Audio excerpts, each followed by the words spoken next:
Coming up today on Locked On at Texas Tech, frog legs on the menu as we're getting ready for a Fort Worth Fandango. Next on Locked On Texas Tech.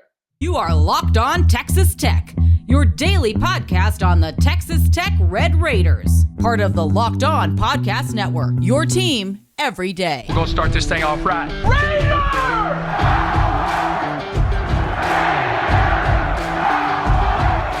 Everything runs through Lubbock.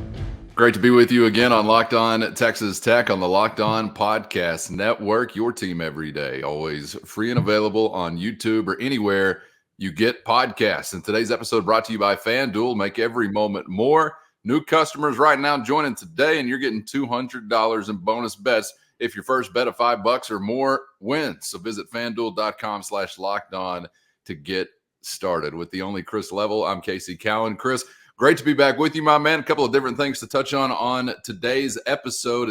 This is a busy week ongoing on the hardwood, and also, depending upon when you're listening or watching this episode, if it is early enough on Tuesday morning, we are still in advance of the Big 12 football schedules being released. So we'll have some of that to chew on from a Texas Tech perspective coming up later on in the day. And on tomorrow's episode, today we'll take a stab at what we would like it to look like if we had some druthers. This is the Locked On Texas Tech Dream Druthers football schedule. We want to send Chris Level to Ames, Iowa earlier in the year. Maybe if there's a new coach on an opposing sideline, we'd like to have them a little earlier in the season. So things like that. Certainly want to hear from you and what you would like to see in the upcoming Texas Tech football schedule. We'll get to that in just a moment. But, of course, we're beginning on the hardwood as it's another road trip for Grant McCasland and the Red Raiders, trying to follow up that win in Norman, Oklahoma. Now Fort Worth, the scene as Tech is hooking up with Texas Christian. And, Chris, as we talked about on yesterday's episode, always means a lot whenever you can have success on the road. This is not going to be necessarily like the trip to Norman, Oklahoma, hoping you're going to find some red and black in the stands, which, by the way, there was some of that in Norman, Oklahoma. I heard some Raider powers coming through the television set. But this is a place where you would expect to be playing in front of some of your fans as well. Can you give them a reason to kind of make some noise, maybe take over the environment to a degree? But as you have in other settings within Big 12 play, facing an experienced head coach, facing a talented team, and one that will come into it highly motivated. Yeah, I'll be interested to see how many Tech fans are in the stands, just because I think TCU makes it very difficult for opposing fans to purchase tickets based on some of the experiences that TCU has had with Texas Tech in the past. And it's a smaller arena; it doesn't hold many folks. But this is going to be, to me, I think personnel wise and otherwise, this is going to be one of the tougher games that you play all year. It's a tough matchup for you. Oklahoma and TCU are very, very similar. The way their teams are set up, the way I would phrase it is this way, though. The collection of parts for Oklahoma is what makes it good. I think TCU, and I don't think that there's anybody like on Oklahoma that I would go, man, I'd love to have him playing for me, or I'd trade him for that guy easily. I really don't know if I'd go that route with any of Oklahoma's, from a personnel standpoint. There's a lot of guys that I'd love to, have playing for you for TCU. And it pains me to say, I mean, I'm from Fort Worth, but I dislike the purple and dislike the frog and all that stuff. I got out of there as quick as I could. I'm kidding, Mom. It was just a joke on the Fort Worth part, not the TCU part. Not the purple stuff. Yeah, that's right. That's right. Hey, and by the way, they got one guy that did used to wear your colors. And I wish you still had him. He's turned himself into a heck of a player, Micah Peavy. Yeah. But so who is TCU for people that haven't watched? I mean, one, if you're trying to figure out if these guys are any good, I'll sum it up like this: they beat Houston. The end. Okay, so then we can be done talking about it. Houston is, I think, the best team in this league. TCU owns a head-to-head victory. Granted, that game was in Fort Worth, but they beat these guys, and they have 3 conference losses by 1 point at home versus Iowa State, by 2 points on some shenanigans maybe in Lawrence, Kansas, with a bogus flagrant call on TCU, and anyway, they lose by 2 there, and then they go lose in overtime to Cincinnati by 4. So 3 conference losses by combined 7 total points with a win over Houston. They're going to be a handful. It's also going to be one of the deeper teams that you face. They play 10 guys. They run everything through a guy by the name of Emmanuel Miller. And, of the 10 guys, 8 of them are seniors. So it's a very old team. And what's also fascinating about the 10-man rotation is every single one of them is a transfer. And he's used that to his advantage in getting guys to come back to Texas or the Metroplex or whatever. But 8 of the 10 are seniors. And I think this is just going to be a very difficult game for you matchup-wise. They replaced last year Mike Miles, who was one of the best players in the conference. Eddie Lampkin was one of their big guys, and anyway, but they've there's a lot of pieces that were there last year that are still there. So this is a very experienced team, and even though they've lost some games, they haven't, as we've talked about, they haven't been by a lot at all. And they're ranked, and you're ranked, and this is a big game for obviously TCU. The one head scratcher for the Frogs, though, is that game versus Iowa State, when it's like they just showed up like on a Saturday, like, I guess we're just gonna sleepwalk through this, and Iowa State's gonna fold, and they turned TCU over like 18 times in the first half, and like 27, I think that's right, like in the game, which is astronomical when you talk about numbers. Yeah. I mean, the fact that you played a 4-turnover game and that this is a TCU team that's really good, mind you, that turns it over 18 times in the first half. And that was without Iowa State having their starting point guard in Tamin Lipsey. So, and they only lost that game by 1. They came all the way back. And so, man, I just expect a tough matchup. But you're kind of playing with house money a little bit. I don't think you'll look at it like that, but you got a little house money in that you went that 2-game road trip here. You got one of them. Dare to dream a little bit. You get this next one. Look out because you're getting a lot of street cred and a lot of respect. You beat Oklahoma and then TCU on the road with as well as TCU's playing right now. Speaking of respect, as you mentioned, top 25 matchup here. Horned Frogs back in at number 25, I believe. Tech sliding up to number 15 nationally. You might have seen yesterday. And yeah, Texas Christian's just riding this Big 12 roller coaster, I guess, because some of their highs have been really high, and then some of the lows are inexplicable, whether it's Iowa State at home or dropping one to Cincinnati, albeit on the road. But you got to win against Houston. That's as high as anybody's been so far this year. And then the L.O.T.T thriller from just down the road in Waco over the weekend, man. Just kind of a head scratcher as to how some of the other results came to be when you've seen them be as good as obviously we know they can. So probably like every other team, they are looking for a little bit more consistency, I guess you might say. Yeah, and it's hard to find in this league. In the second half against Baylor, they shot, I think, 68%. They were 17 of 25. You shoot 68% in any half, home, away, you're going to be in good shape. And then they barely survived that one. And then you look at Baylor, they've lost 3 games in a row. Oklahoma loses 2 home games last week. I mean, there's just some, but this is the league, man. For those of us that want to talk about it being the toughest league in the country, and it is by far, these are the kinds of things that'll happen to really good teams. It doesn't take anything away from you. It's just you tip your cap to the other guys sometimes. So we'll see what we get tonight. I think it'll be interesting. You would like to think that TCU is drained a bit after that marathon that they played, but with them playing 10 guys, I just don't know if I would count on that. And because they've got depth and all those things, and it's a big game. Bottom line is this is a big game in the standings, and I think the winner really creates some noise for themselves, more so than they've already gotten. Yeah, you're talking about some of those fiery finishes and the way that they're able to shoot the ball in the second half, and Texas Tech in that on fire club in the final 20 minutes, 72% they shot against the Sooners there in the second half in Norman. And Chris, you and I talked about on yesterday's episode, another way to skin a cat, which is what we saw from Texas Tech. Another win, thankfully, but of a somewhat different variety, as you had 27 poured in by Chance McMillan off of the bench. I imagine there's going to be some similar keys to victory talking points as far as competing on the glass and things like that. But really, as you've done before, when you say, man, this guy or that guy may be the most important player of this game, in this game for Texas Tech, or this aspect of the game may be the most impactful. What's on your mind or at the top of the list when you're thinking about Red Raiders and Horned Frogs? First, today's episode brought to you by FanDuel, and happy Super Bowl week to all who celebrate from FanDuel, America's #1 sports book. And FanDuel has more ways than you can count for you to end this season with a dub, or maybe 2 or 3 or 4, not 5, not 6.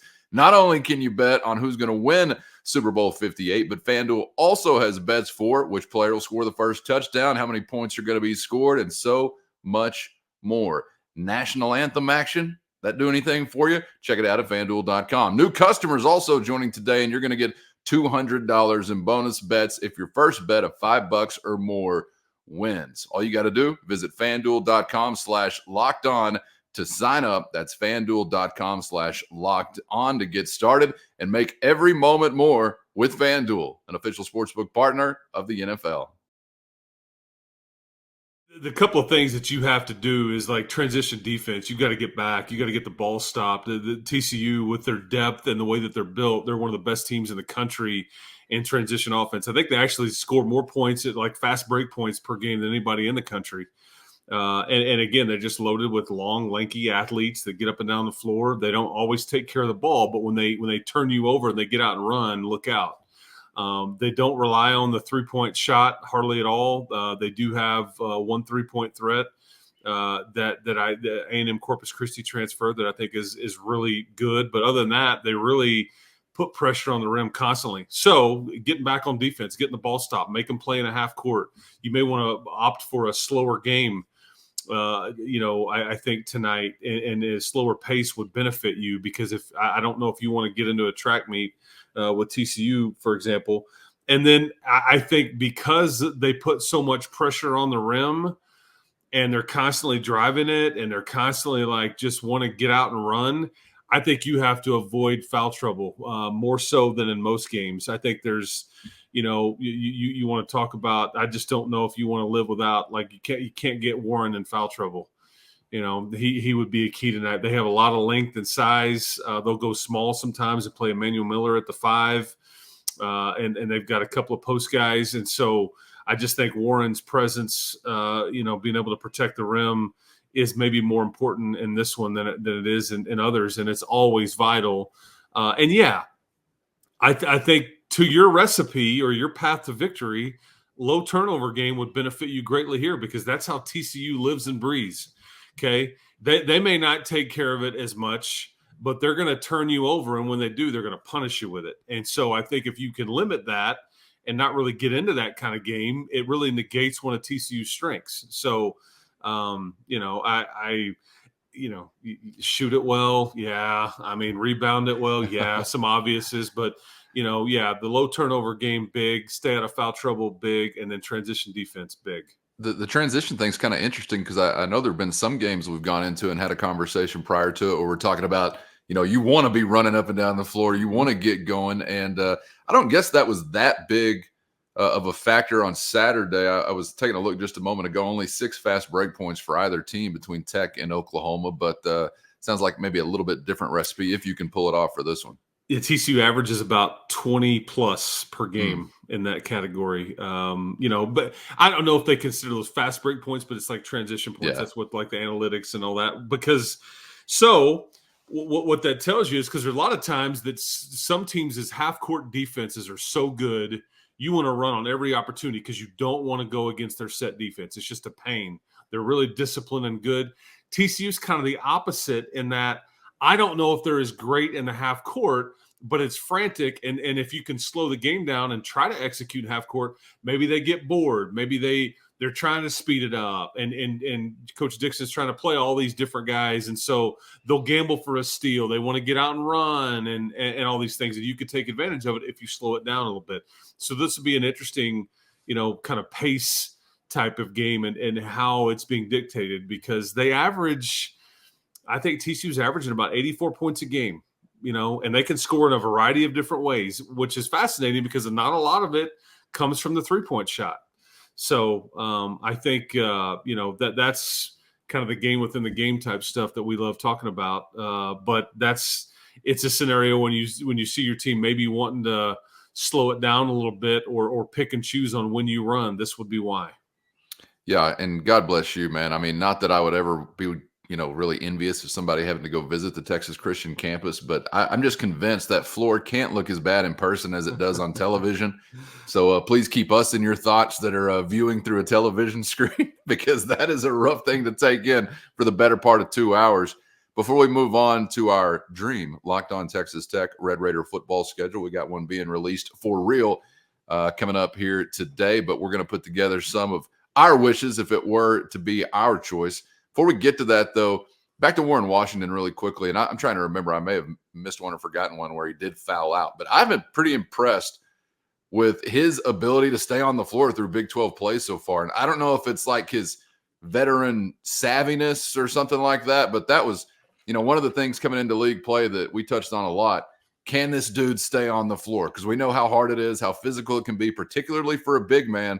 And we also know how, razor thin it is as far as any type of front court impact if Warren Washington was not to be on the floor. So tell me if I'm missing a game or forgetting a game, but I feel like he's done a pretty good job of that. And maybe it's some of that experience that's allowing him to do it. You nailed it. Bullseye. Yeah, I think he understands how important he is to his team. I think he understands the situation.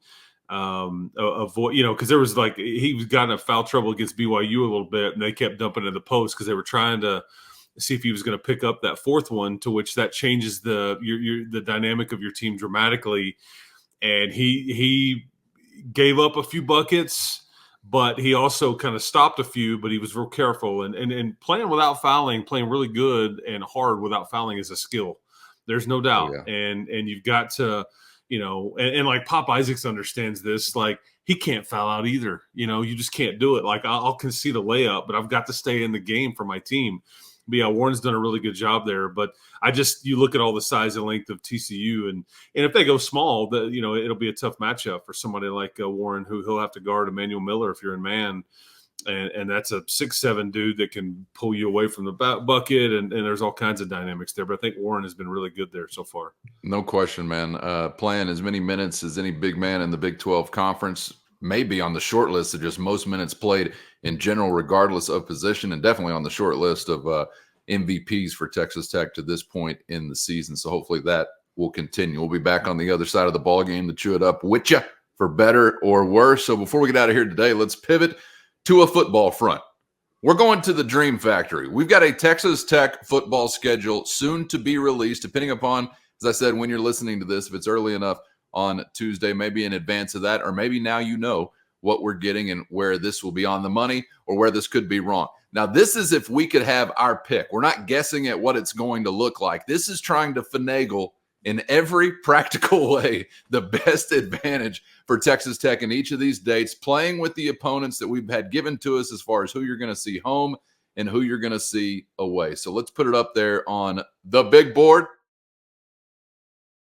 First, today's episode brought to you by Jace Medical, and I hope this podcast is a great escape from the nutso realities of life, but just because it is an escape doesn't mean those realities have gone away. And one of the latest pieces of wildness I've heard, according to the FDA, pharmacies are running out of antibiotics right in the middle of flu season.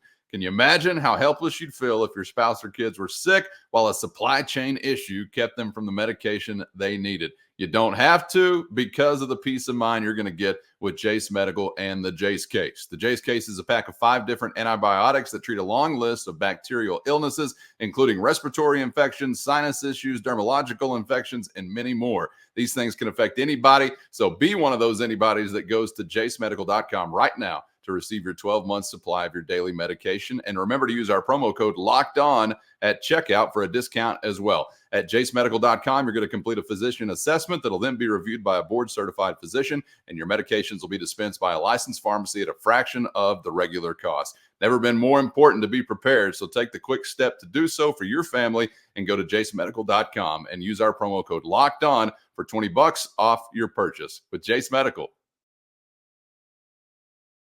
here we go. It's getting real. Now, we know what the non-conference schedule is going to look like, of course. August 31st, you're at home against Abilene Christian. You visit Washington State September 7th, and then you got North Texas coming to your house September 14th. So this is where we get to our list of priorities. What do we want to see? What do we want to see first and foremost? Well, Chris Level's baguettes not being frozen off in Ames, Iowa at the end of November. So we have shoehorned Iowa State into the month of September. I've got a conference opener, Chris, early on in Lubbock against the Baylor Bears September 21st. Then you're going to Ames, Iowa to see Texas Tech and the Cyclones, probably on a nice, 78, 82-degree day there in Ames before you get back to town. And this is where another request comes in. Now, I threw the Colorado Buffaloes coming to Lubbock on October 5th because one of the things you and I discussed was not wanting to see this one put into a Thanksgiving slot here in Lubbock because you really feel like this is going to be one of the more intriguing games fan-wise as far as the season goes. So let's get it on one of your typical dates. Let's roll on into the middle of October, Cincinnati at home. You're visiting Oklahoma State with a little extra time to prepare it there for the Cowboys, and that's the first of two straight on the road going to face the Arizona Wildcats. Now, this is one where we had a wish of getting a team with a new head coach a little earlier in the season. Kind of difficult to figure in there, though, because I don't want Mike Gundy too late in the season. So I had quite the conflict of interest between those two. You get further into November, I threw in Arizona State coming to Lubbock November 9th for the first of two straight in Lubbock. West Virginia follows that November 23rd. And then if somebody's got to play on Thanksgiving, again, this is the dream date, and this one is pretty well guaranteed to be wrong because you're trying to get one here in Lubbock at home to pair with that Aggie basketball game coming to town.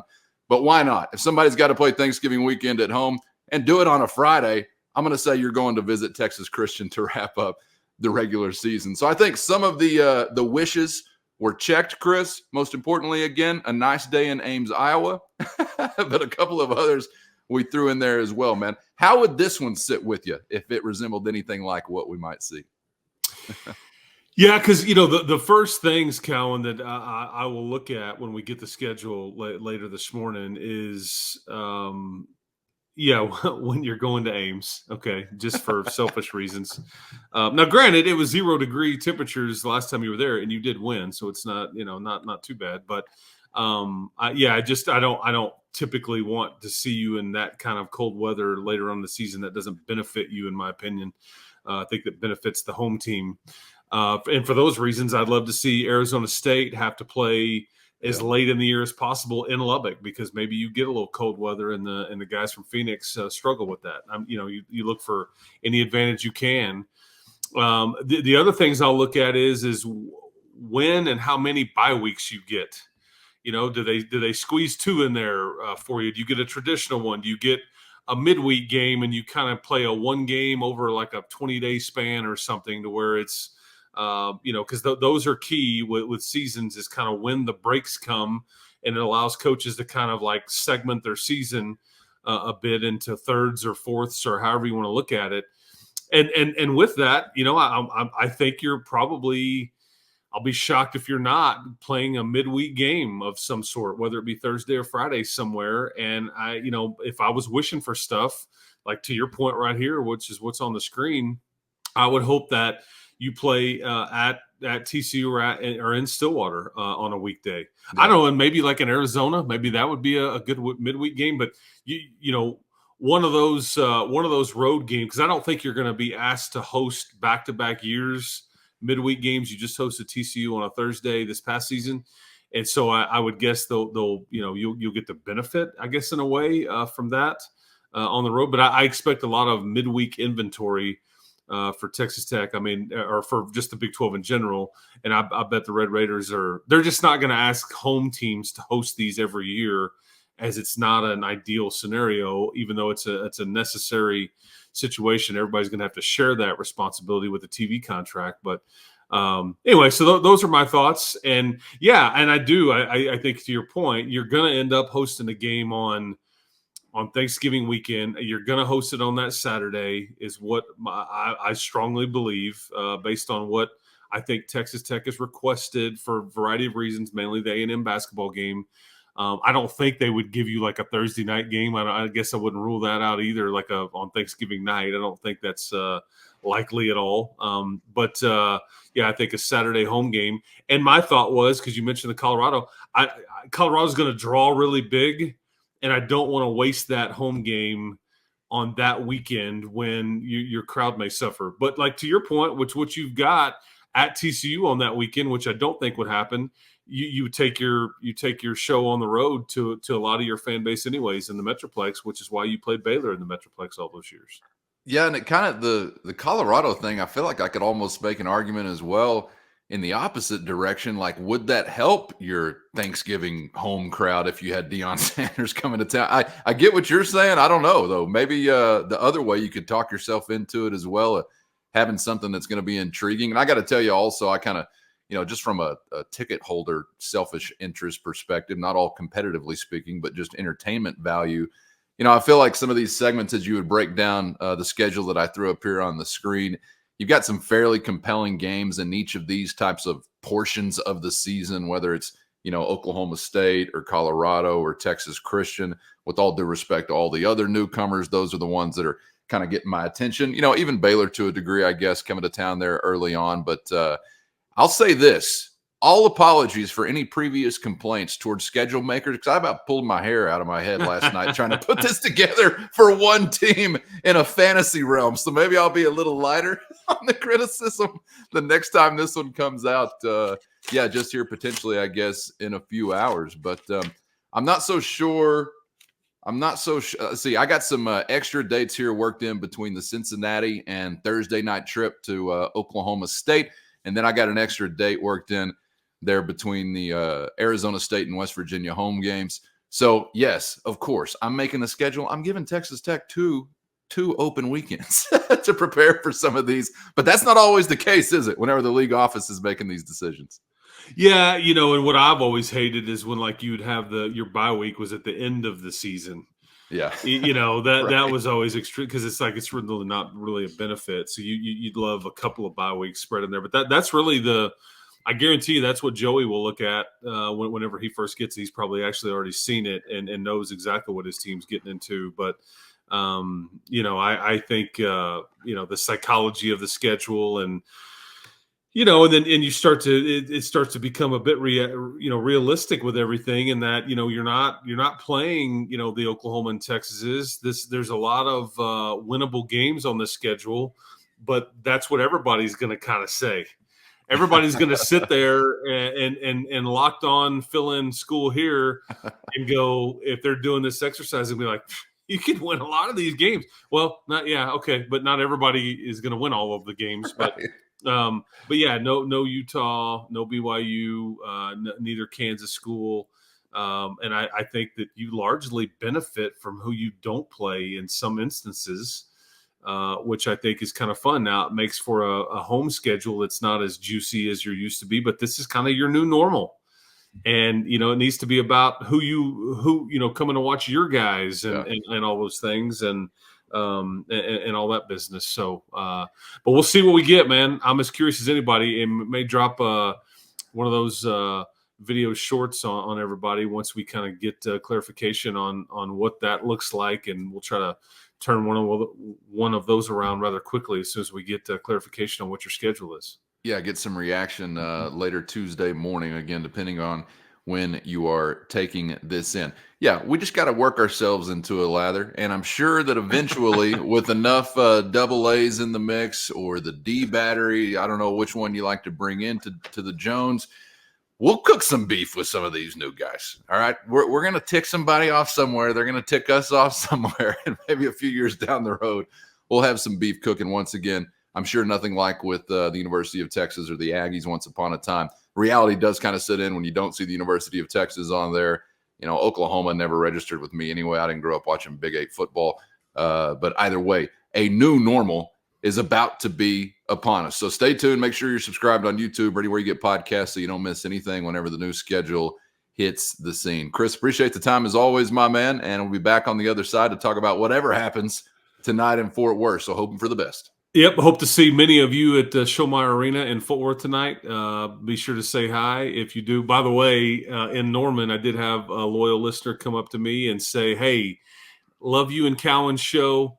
If if the Red Raiders win the conference, Level, you have to do a show in Cowan's suit and tie, and Cowan's got to wear one of these hoodies that you're wearing all the time, whatever. And I was like, all right, it was kind of taking me. I'm like, he kind of had me reeling. I was bobbing and weaving, but I appreciate him saying something. I appreciate him listening. Oh yeah, and all those things. But yeah, hopefully I'll see some of you in Fort Worth tonight. But yeah, guns up, keep hope alive, and we'll see if we can't keep this thing rolling. We'll talk to you tomorrow. Hey, this will be easy to get to you if that happens, because this jacket, shirt, and tie is all one piece, just fastens with Velcro in the back, like one of those old school Dickies. Shout out to Cousin Eddie. All right, for Chris Level, I'm Casey Cowan. Again, make sure you're subscribed so you never miss an episode on YouTube or anywhere you get podcasts. And we hope to see you back here for the next round on Locked On Texas Tech.